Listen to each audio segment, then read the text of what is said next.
കേരളത്തിലെ മുഖ്യമന്ത്രി V D Satheesan 75 ദിവസങ്ങൾ പിന്നിട്ടപ്പോൾ കേരളത്തിലെ ഒരു മുഖ്യമന്ത്രിയും ഇതുവരെ കേൾക്കാത്ത രീതിയിലുള്ള വലിയ വിമർശനങ്ങൾ കേട്ടുകൊണ്ടിരിക്കുകയാണ്. അതിൻ്റെ ഏറ്റവും പ്രധാനപ്പെട്ട കാരണം അദ്ദേഹത്തിൻ്റെ യാത്രകളിലെ ദുരൂഹതകൾ കൂടിയാണ്. ആ ദുരൂഹതയുടെ ഏറ്റവും പ്രധാനപ്പെട്ട കാരണമെന്ന് പറയുന്നത് കഴിഞ്ഞ ദിവസം അദ്ദേഹം ഹെലികോപ്റ്ററിൽ തിരുവനന്തപുരത്ത് നിന്ന് എറണാകുളത്തേക്ക് വന്നത് നമുക്കറിയാം.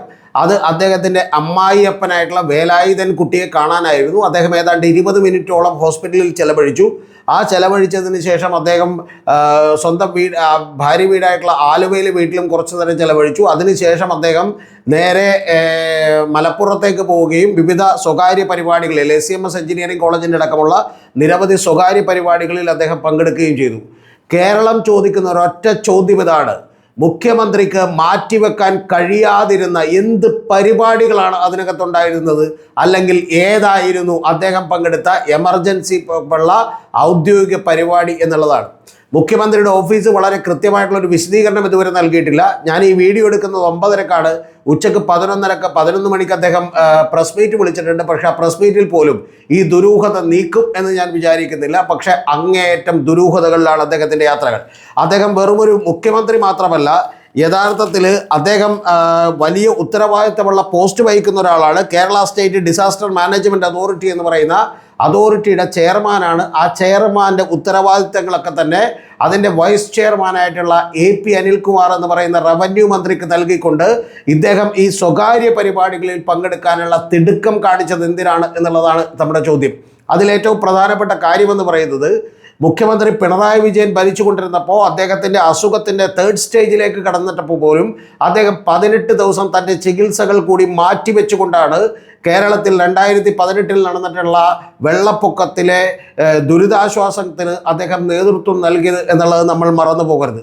ഇവിടെ വി ഡി സതീശൻ എന്ന് പറയുന്ന ആളോട് ചോദിക്കാനുള്ള ഒന്നാമത്തെ ഏറ്റവും പ്രമുഖമായ ചോദ്യം, മാറ്റിവെക്കാൻ കഴിയാത്തത്ര വലിയ പ്രധാനപ്പെട്ട തിരക്ക് പിടിച്ച പരിപാടികൾ എന്തായിരുന്നു എന്നുള്ളതാണ്. ആ പരിപാടികളിൽ ഒരു ദിവസം അദ്ദേഹം ഹെലികോപ്റ്ററിൽ പറന്ന ദിവസത്തെ യാത്രാ ഷെഡ്യൂൾ ഒഴികെ ബാക്കിയുള്ളതെല്ലാം അവൈലബിൾ ആണ്. പക്ഷേ ആ പറന്ന ദിവസത്തെ മാത്രം യാത്രാ ഷെഡ്യൂൾ നമുക്ക് ഒരിക്കലും അവൈലബിൾ അല്ല. അദ്ദേഹം ആരെ കാണാൻ പോയതാണ് എന്ന് പറയുന്ന വലിയ സംശയം ജനങ്ങളുടെ മനസ്സിലുണ്ട്. ചില വ്യക്തിപരമായ വിസിറ്റുകളുണ്ടായിരുന്നു. ആ വിസിറ്റുകൾ അദ്ദേഹത്തിൻ്റെ മറ്റു പല താല്പര്യങ്ങൾക്കും വേണ്ടിയുള്ളതാണ് എന്ന് പറയുന്ന സൂചനകളടക്കം പുറത്തേക്ക് വരുന്നുണ്ട്. ഇതൊക്കെ സംഭവിക്കുമ്പോൾ കേരളത്തിൻ്റെ അവസ്ഥ എന്തായിരുന്നു എന്നുള്ളത് കൂടി തൻ്റെ പ്രിയപ്പെട്ട പ്രേക്ഷകർ അറിയണ്ടേ. ആ കേരളത്തിൻ്റെ അവസ്ഥ എന്ന് പറയുന്നത്, സാധാരണ ജനങ്ങളൊക്കെ തന്നെ സ്വന്തം ജീവനും വാരി പിടിച്ചുകൊണ്ട് ഓടുകയായിരുന്നു എന്നുള്ളത് നിങ്ങൾ മറന്നു പോകരുത്.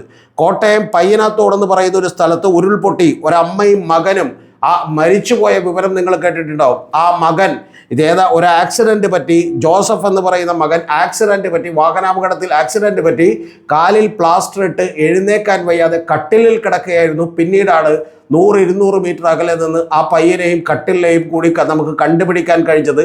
അപ്പോഴേക്കും അവർ മരണപ്പെട്ടിരുന്നു എന്നുള്ളത് നിങ്ങൾ മറന്നു പോകരുത്.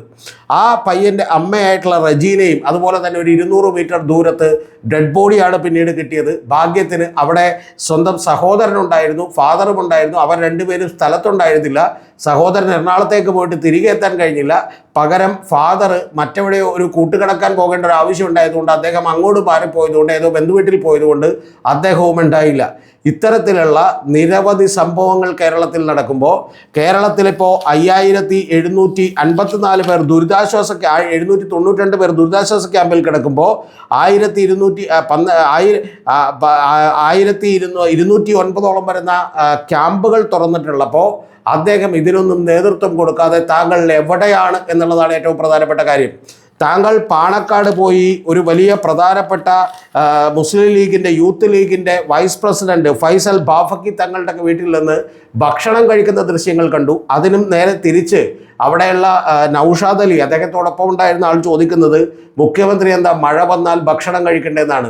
ഭക്ഷണം കഴിക്കുന്നതിന് നമുക്ക് കുഴപ്പമില്ല, അദ്ദേഹം അവിടെ പോയി വിരുന്നുള്ളതിന് നമുക്ക് കുഴപ്പമില്ല. പക്ഷെ അതിന് തിരഞ്ഞെടുത്ത സമയമെന്ന് പറയുന്നത് അങ്ങേയറ്റം അനൗചിത്യമായി പോയി എന്നുള്ളത് പറയാതെ വയ്യ. ഇത് ഏറ്റവും ആദ്യമേ തന്നെ ഇതുമായി ബന്ധപ്പെട്ട ദൃശ്യങ്ങൾ പുറത്തുവിടുന്നത് പൊന്നാനി ടൈംസ് എന്ന് പറയുന്ന ചാനലിലാണ്.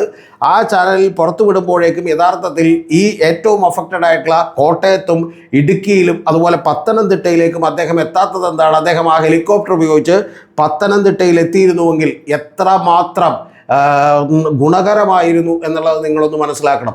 അപ്പോൾ ഇതൊന്നും ചെയ്യാതെ വാങ്ങേയറ്റം ഏകോപനത്തിൽ വലിയ പാളിച്ചകൾ കൂടിയുണ്ടായി. അതിതീവ്ര മഴയിലെ ജാഗ്രതാ നിർദ്ദേശങ്ങൾ വൈകിയിരുന്നു. റെഡ് അലേർട്ട് പ്രഖ്യാപിച്ചത് രാവിലെ 7 മണിക്കാണ്.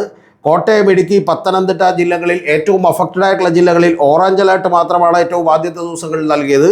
ഞായറാഴ്ച വിദ്യാഭ്യാസ സ്ഥാപനങ്ങൾക്ക് അവധി നൽകിയിരുന്നു. പിന്നെ അത് കുഴപ്പമില്ല, കാരണം ട്യൂഷൻ സെൻ്ററുകളും ബാക്കിയുള്ളതൊക്കെ പ്രവർത്തിക്കാതിരിക്കാനാണെന്നുള്ളത് പറയാം. അതുപോലെ മത്സ്യത്തൊഴിലാളികൾക്ക് മുന്നറിയിപ്പ് നൽകുന്നതിൽ പരാജയപ്പെട്ടു. ഇനി ഇതൊന്നും തന്നെ ഈ ഇടതുപക്ഷത്ത് നിൽക്കുന്ന ആളുകളുടെ വിമർശനങ്ങളൊന്നും എടുക്കണ്ട. പകരം നമുക്ക് ഭരണപക്ഷത്തുള്ള ചില MLA-മാരുടെ കമൻറ്റുകൾ എടുക്കാം. ആ കമൻറ്റുകൾ എടുക്കുമ്പോഴേക്കും നിങ്ങൾക്ക് മനസ്സിലാകും എത്രത്തോളം ഗുരുതരമായിരുന്നു അവസ്ഥ എന്നുള്ളത്. അതായത് അവർ പോലും ഈ ഗവൺമെൻറ്റിനെ കൊണ്ട് പൊറുതിമുട്ടിയിരുന്നു എന്നുള്ളതാണ്. അബിൻ വർക്കി പറയുന്നൊരു കാര്യം, ആറന്മുളയിലേക്ക് കൂടുതൽ സംവിധാനങ്ങൾ വേണം, രക്ഷാപ്രവർത്തനങ്ങൾ നടത്തുന്നുണ്ട്, NDRF-ൻ്റെ ആളുകൾ വന്നിട്ടുണ്ട്, പക്ഷേ ക്യാമ്പുകളിലേക്ക് വേണ്ട കാര്യങ്ങളിൽ റവന്യൂ ഡിപ്പാർട്ട്മെൻറ്റിന് കൂടുതൽ ശ്രദ്ധ വേണം എന്നാണ് പറഞ്ഞിട്ടുള്ളത്. എന്ന് പറഞ്ഞാൽ ക്യാമ്പുകളിൽ കൃത്യമായിട്ട് സാധനങ്ങൾ എത്തിയിരുന്നില്ല, ഭക്ഷണം എത്തിയിരുന്നില്ല എന്നുള്ളത് നിങ്ങൾ അറിയണം. രണ്ടാമത്തെ ഏറ്റവും അടുത്ത ആളെന്ന് പറയുന്നത് റാന്നി MLA ആയിട്ടുള്ള പഴകുളം മധുവാണ്. ആ പഴകുളം മധു പറയുന്നത്, അദ്ദേഹം ന്യൂസ് 18-ൽ കൊടുത്തിട്ടുള്ള കാര്യത്തിൽ പറയുന്നത്, പമ്പയാറിൽ വെള്ളം പൊങ്ങുമ്പോൾ ചെളിയും മണലും നീക്കം ചെയ്യാത്തതാണ് പ്രധാനപ്പെട്ട കാരണം. ഡാമുകളിലും ചെളിയും മണലും അതുപോലെ തോടുകളുമൊക്കെ തന്നെ ശുചീകരിക്കാൻ നമ്മൾ മറന്നുപോയി എന്ന് അദ്ദേഹം പറയുന്ന, അല്ലെങ്കിൽ അത്തരത്തിൽ ഇനിയെങ്കിലും ശുദ്ധീകരിക്കണമെന്ന് പറയുന്ന ഒരഭിപ്രായം അദ്ദേഹം പറഞ്ഞത് നമുക്ക് വളരെ കൃത്യമായി കേൾക്കാം. എന്ന് പറഞ്ഞാൽ ഇതിൽ നിന്ന് കാര്യങ്ങൾ ഏതാണ്ട് വ്യക്തമാണ്.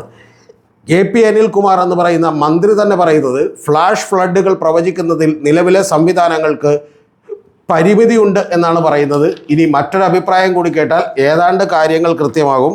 കാരണം VT ബൽറാം 2019 ഒരു പോസ്റ്റ് ഇട്ടിരുന്നു. ആ പോസ്റ്റ് ഇട്ടിരുന്നത് ഇതാണ്: ഇദ്ദേഹം വിജയനാണോ അതോ ജയനാണോ എന്ന് ചോദിച്ചുകൊണ്ടാണ്. അതായത് ഹെലികോപ്റ്ററിൽ യാത്ര ചെയ്യുന്ന പിണറായി വിജയനെ കളിയാക്കിക്കൊണ്ടിട്ടതാണ്. അതിൻ്റെ അടുത്ത വാചകം എന്ന് പറയുന്നത്, ഒരു ഹെലികോപ്റ്റർ കിട്ടിയിരുന്നുവെങ്കിൽ 7-8 പേരെ ഒരു ഹെലികോപ്റ്റർ കിട്ടിയിരുന്നെങ്കിൽ 7-8 പേരെ വെടിവെച്ച് കൊല്ലാമായിരുന്നു എന്ന് പറയുന്നൊരു പോസ്റ്റ് ഇട്ടിട്ടുണ്ട്. ആ പോസ്റ്റ് എടുത്ത് ഇത്തവണ ആളുകൾ മുഴുവൻ ട്രോൾ ചെയ്യപ്പോൾ VT ബൽറാമിൻ്റെ ഒരു കമൻറ്റ് കൂടി നിങ്ങൾ കേൾക്കേണ്ടതാണ്.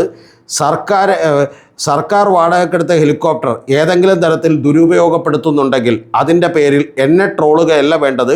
നാട്ടിലെ ഔദ്യോഗിക പ്രതിപക്ഷം ഉത്തരവാദിത്വത്തോടെ അതിനെതിരെ വിമർശനം ഉന്നയിക്കുക, അവരെ അക്കൗണ്ടബിൾ ആക്കുക എന്നുള്ളതാണ്. എന്ന് പറഞ്ഞാൽ ഭരണപക്ഷം ഇപ്പോഴേ അക്കൗണ്ടബിൾ അല്ല, പക്ഷേ അത് പ്രതിപക്ഷത്തിൻ്റെ പണിയാണ് അക്കൗണ്ടബിൾ ആക്കുക എന്നുള്ളതാണ് പറയുന്നത്. കൂടാതെ പ്രിയപ്പെട്ട നൗഷാദ് അലി MLA, പൊന്നാനി MLA ചോദിക്കുന്നത്, മുഖ്യമന്ത്രി മഴക്കാലത്ത് പട്ടിണി കിടക്കണോ എന്നുള്ളതാണ്. എങ്ങനെയുണ്ട് ഈ സമീപനം എന്നുള്ളതൊന്ന് ആലോചിച്ചാൽ മതി. ഇതെല്ലാം സംഭവിക്കുമ്പോൾ പ്രിയപ്പെട്ട മുഖ്യമന്ത്രി വലിയ തിരക്കിലായിരുന്നു.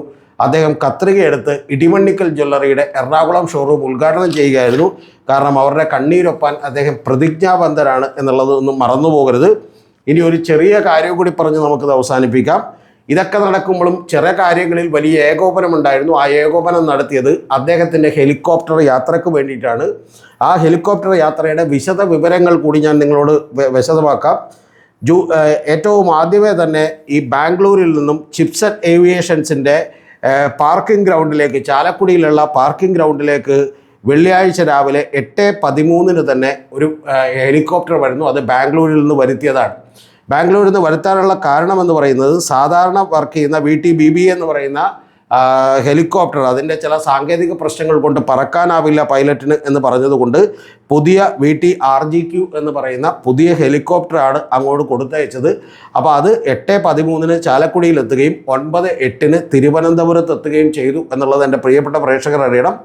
9:27 വീണ്ടും അവിടെ നിന്ന് തിരിച്ച് കൊച്ചിയിലെത്തി. പക്ഷേ മോശം കാലാവസ്ഥ, തിരുവല്ലയുടെയൊക്കെ മുകളിലേക്ക് എത്തിയപ്പോൾ മോശം കാലാവസ്ഥ, മഴ എന്നുള്ളത് മനസ്സിലാക്കി തടിയൂരിന് മുകളിൽ വട്ടം കറങ്ങി 10:57 തിരികെ തിരുവനന്തപുരത്ത് വീണ്ടും എത്തി. അങ്ങനെ തിരുവനന്തപുരത്ത് വീണ്ടും എത്തിയിട്ടും മുഖ്യമന്ത്രിക്ക് നിശ്ചയദാർഢ്യമുണ്ടായിരുന്നു. അദ്ദേഹം വിട്ടില്ല. അദ്ദേഹം കാലാവസ്ഥ മാറിയപ്പോൾ 11:35 വീണ്ടും അവിടെ നിന്ന് യാത്ര തിരിക്കുകയും ഉച്ചയ്ക്ക് 1:55 നെടുമ്പാശ്ശേരിയിൽ ലാൻഡ് ചെയ്യുകയും, നെടുമ്പാശ്ശേരിയിൽ ലാൻഡ് ചെയ്തതിന് ശേഷം അദ്ദേഹം അടിയന്തിരമായി കാരോത്തുകുഴി ഹോസ്പിറ്റലിലെ വേലായുധൻ കുട്ടി നായർ, സംശയിക്കേണ്ട, അദ്ദേഹത്തിൻ്റെ ഭാര്യ പിതാവാണ്, അദ്ദേഹത്തെ സന്ദർശിക്കുകയും 20 മിനിറ്റ് അവിടെ ചെലവഴിക്കുകയും അതിനുശേഷം ദേശത്തെ വീട്ടിൽ 2:20 ചെലവഴിക്കുകയും അവിടെ നിന്ന് ഉച്ചയ്ക്ക് 2:20 ഈ ഹെലികോപ്റ്റർ ബേസിലേക്ക് മാറുകയും ചെയ്തു എന്നുള്ളതാണ്. അപ്പോൾ ഇതിന് പ്രതിമാസം ഈ ഹെലികോപ്റ്ററിൻ്റെ ചെലവുകൾ ഇപ്പോൾ അദ്ദേഹം സ്വന്തം കയ്യിൽ നിന്നാണ് ഉപയോഗിച്ചിരുന്നെങ്കിൽ എത്ര വരുമായിരുന്നു എന്നുള്ള കണക്കുകൾ കൂടി നോക്കാം. കൂടാതെ ഇന്നത്തെ വാർത്താ സമ്മേളനത്തിൽ വി ഡി സതീശൻ പറയാൻ പോകുന്ന മറുപടിയും എനിക്കതിനുള്ള ഉപചോദ്യവും കൂടി പറഞ്ഞുകൊണ്ട് നമുക്ക് ഈ വീഡിയോ അവസാനിപ്പിക്കാം. ഇതിൽ മുഖ്യമന്ത്രി കൃത്യമായി ഉപയോഗിച്ചത് 4 മണിക്കൂറും 25 മിനിറ്റുമാണ്. അതിന് അദ്ദേഹം പറയാൻ പോകുന്ന മറുപടി എന്ന് പറയുന്നത് 80 ലക്ഷം രൂപയാണ് നമ്മൾ പ്രതിമാസം വാടക കൊടുക്കുന്നത്. ആ വാടക കൊടുക്കുമ്പോൾ നമുക്ക് 25 മണിക്കൂർ ഫ്രീ ആയിട്ട് പറക്കാം. അപ്പോൾ 25 മണിക്കൂർ എന്തായാലും അത് നമുക്ക് വെറുതെ പറക്കാൻ കിടക്കുകയാണ്. അപ്പോൾ അതുകൊണ്ട് അതിന് പ്രത്യേകമായിട്ട് നമ്മൾ പണം കൊടുക്കേണ്ടതില്ല. അതുകൊണ്ടാണ് ഞാനത് ഉപയോഗിച്ചത് എന്നുള്ളത് പറയാം. പക്ഷെ ഉപയോഗിക്കുമ്പോൾ ഇതിന് മുൻപ് ഇത് മുഴുവനായും ഉപയോഗിക്കപ്പെട്ടത് എങ്ങനെയാണ് എന്നുള്ളത് കൂടി അറിയണം. ഈ ഹെലികോപ്റ്റർ വന്നത് എങ്ങനെയാണെന്ന് കൂടി അറിയണം. യഥാർത്ഥത്തിൽ ഇന്ത്യൻ എയർഫോഴ്സിൻ്റെയും നേവിയുടെയും ഒക്കെ ഹെലികോപ്റ്ററുകൾ പലപ്പോഴും നമ്മൾ ഉപയോഗിച്ച് കഴിഞ്ഞപ്പോൾ അതിന് വലിയ വാടക കൊടുക്കണമെന്ന് നമ്മുടെ സർക്കാരുകളോട് കേന്ദ്ര ഗവൺമെൻറ് ആവശ്യപ്പെട്ടപ്പോഴാണ് നമ്മൾ ഇത്തരത്തിലൊരു ഹെലികോപ്റ്റർ വാടകയ്ക്ക് എടുക്കാമെന്ന് വിചാരിച്ചത്. ആ വാടകയ്ക്ക് എടുത്തത് 2023 ആ 2023 ശേഷം ഏറ്റവും കൂടുതൽ അത് ഉപയോഗിച്ചത് പോലീസാണ്. വനപ്രദേശങ്ങളിലും തീരദേശങ്ങളിലുമുള്ള പട്രോളിങ്ങിന് വേണ്ടിയാണ് ഉപയോഗിച്ചത്. അവയവ മാറ്റങ്ങൾക്ക് വേണ്ടിയാണ് ഉപയോഗിച്ചത്. പിന്നീട് ഉപയോഗിച്ചത് മുഖ്യമന്ത്രിയാണ്. നാലാമത് ഉപയോഗിച്ചത് നമ്മുടെ ഗവർണറാണ്. മുഖ്യമന്ത്രി ഒരിക്കൽ ഒരു പാർട്ടി സമ്മേളനത്തിലേക്ക് പോകാനും മറ്റു ചില ആവശ്യങ്ങൾക്കും വേണ്ടിയിട്ട് ഈ ഹെലികോപ്റ്റർ ഉപയോഗിച്ചിട്ടുണ്ട് പിണറായി വിജയൻ എന്നുള്ളത് സത്യമാണ്. പക്ഷെ അതല്ലാതെ മറ്റൊരു സ്വകാര്യ ആവശ്യങ്ങൾക്കും അദ്ദേഹം അത് ഉപയോഗിച്ചിട്ടില്ല എന്നുള്ളത് കൂടിയാണ്. പാർട്ടി സമ്മേളനത്തിന് പോകുമ്പോഴും ആ വഴിക്ക് മറ്റു പല കാര്യങ്ങൾ കൂടി ഉണ്ടായതുകൊണ്ടാണ് അത് അദ്ദേഹം ഉപയോഗിച്ചത് എന്നുള്ളതാണ് അറിവ്. പക്ഷേ മറ്റൊരു മുഖ്യമന്ത്രിയും ഇതുപോലെ വ്യക്തിപരമായി അമ്മായിയപ്പനെ സന്ദർശിക്കാൻ വേണ്ടി അത് ഉപയോഗിച്ചിട്ടില്ല. അങ്ങനെ ഉപയോഗിച്ചിട്ടില്ല. കൂടാതെ 25 മണിക്കൂർ എന്ന് പറയുന്ന പരിധിയും ലംഘിച്ചിട്ടില്ല. കാരണം 25 മണിക്കൂർ കഴിഞ്ഞ് പിന്നീടുള്ള ഓരോ മണിക്കൂറിനും 99,000 രൂപ കൂടി കൊടുക്കണം. അങ്ങനെ കൊടുക്കേണ്ടിയും വന്നിട്ടില്ല. അപ്പോൾ ഇതാണ് ഇന്ന് മുഖ്യമന്ത്രി പറയാൻ പോകുന്ന കാര്യം. വെറുതെ കിടന്നൊരു ഹെലികോപ്റ്റർ ഞാനൊന്ന് ഉപയോഗിച്ചു എന്നുള്ളതേ ഉള്ളൂ, അതിനപ്പുറത്തേക്ക് മാറിയില്ല എന്നാണ്. യഥാർത്ഥത്തിൽ നിങ്ങളൊന്ന് ആലോചിച്ച് നോക്കണം. കാറിനാണ് പോന്നിരുന്നതെങ്കിൽ പോലും മുഖ്യമന്ത്രിയുടെ വാഹനവ്യൂഹമായതുകൊണ്ട് 4.5 മണിക്കൂർ കൊണ്ട് സുഖമായിട്ട് എറണാകുളത്തേക്ക് എത്തുമായിരുന്നു. പക്ഷേ ഇത് ചാലക്കുടിയിൽ നിന്ന് തിരുവനന്തപുരത്ത് എത്തുകയും തിരുവനന്തപുരത്ത് നിന്ന് തിരിച്ച് എറണാകുളത്തെത്തുകയും എറണാകുളത്ത് ഇറക്കാൻ പറ്റാതെ തിരിച്ച് തിരുവനന്തപുരത്തേക്ക് പോവുകയും തിരുവനന്തപുരത്ത് വീണ്ടും തിരിച്ചു വരികയും ചെയ്തത് എത്രത്തോളം ഒരു എഫേർട്ടായിരുന്നു എന്നുള്ളത് അറിയണം. ഈ സമയത്ത് നമ്മുടെ ഇൻഡിഗോൻ്റെയും അതുപോലെ എയർ ഇന്ത്യയുടെയും ഒക്കെ തന്നെ ഫ്ലൈറ്റുകൾ മാൽദ്വീപ്സിലും കൊച്ചിയിലുമൊക്കെ തന്നെ നിരവധി ക്യാൻസൽ ചെയ്യപ്പെട്ടിട്ടുണ്ട്, അല്ലെങ്കിൽ റൂട്ട് മാറ്റി വിട്ടിട്ടുണ്ട്. കാരണം മോശം കാലാവസ്ഥ കൊണ്ടാണ്. പക്ഷേ എന്നിട്ടും അദ്ദേഹം ഹെലികോപ്റ്ററിൽ കാണിക്കാൻ വലിയ താല്പര്യം കാണിച്ചു എന്നുള്ളതാണ് നമ്മൾ മനസ്സിലാക്കേണ്ടത്. അങ്ങനെ ഈ 4.5 മണിക്കൂർ പറന്നാൽ യഥാർത്ഥത്തിൽ 80 ലക്ഷം രൂപയാണ് 25 മണിക്കൂറേക്ക് പറക്കുന്നതിന് കൊടുക്കേണ്ടത്. അപ്പോൾ 1 മണിക്കൂറിൽ ഒരു 3,20,000 രൂപ വരും. അങ്ങനെ 3,20,000 രൂപ പറഞ്ഞാൽ ഏതാണ്ട് 14.5 ലക്ഷം രൂപയാണ് കൃത്യമായി പറഞ്ഞാൽ ഈ പറക്കലിന് കൊടുക്കേണ്ടിയിരുന്നത്. പക്ഷെ പണമൊന്നും കൊടുക്കണ്ട, കാരണം 80 ലക്ഷം രൂപ ഓൾറെഡി വാടക കൊടുക്കുന്നുണ്ട്. പക്ഷെ ചോദ്യം മറ്റൊന്നാണ്. ഇതാണിന്ന് മുഖ്യമന്ത്രി പറയാൻ പോകുന്ന മറുപടി. അതാണ് BRM ഷഫീർ 2 ദിവസം മുമ്പേ ക്യാപ്സൂളുമായി വന്നേക്കുന്നത് മുഖ്യമന്ത്രിയെ ന്യായീകരിക്കാൻ. ഇന്നലെ മുഖ്യമന്ത്രിയുടെ ഓഫീസും ഏതാണ്ട് ഇത്തരത്തിലുള്ള ഒരു കാര്യം പറഞ്ഞിട്ടുണ്ട്. പക്ഷെ തിരിച്ചു ചോദിക്കാനുള്ള 2 ചോദ്യങ്ങൾ പ്രസക്തമാണ്. ഈ 4.5 മണിക്കൂർ കൂടി ആവശ്യമുള്ള എന്തെങ്കിലും കാര്യത്തിന് വേണ്ടി ഹെലികോപ്റ്റർ ഉപയോഗിക്കാമായിരുന്നില്ലേ? ഇനി താങ്കൾ തന്നെ ഉപയോഗിച്ചാലും ഞങ്ങൾക്ക് കുഴപ്പമില്ല. റാന്നിയിലും അതുപോലെ പത്തനംതിട്ടയിലും പറന്നിറങ്ങി താങ്കൾക്ക് അവിടുത്തെ കാര്യങ്ങൾ ഏകോപിപ്പിക്കാമായിരുന്നില്ലേ? ദുരന്ത നിവാരണ അതോറിറ്റിയുടെയും അതുപോലെ തന്നെ കേരളത്തിലെ ഡിസാസ്റ്റർ മാനേജ്മെൻറ്റിൻ്റെയും ഒക്കെ ചെയർമാനായിട്ടുള്ള താങ്കൾ ആ ഉത്തരവാദിത്തം ഏറ്റെടുക്കാതെ അത്